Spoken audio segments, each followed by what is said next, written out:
Well, the saw arrived today at the wrong address, but I still got it. Had to go walk around the neighborhood a little bit. So yeah, this is the saw.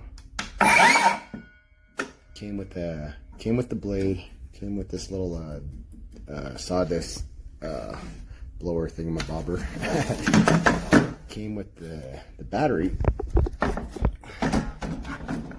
So probably need to charge that a little bit. Luckily it came with a charger, and it came with the bag. So yeah. Oh, of course, and it came with the wrench to take the saw blade off. So yeah, it's pretty. I'm digging it. I like it. Can't wait to use it.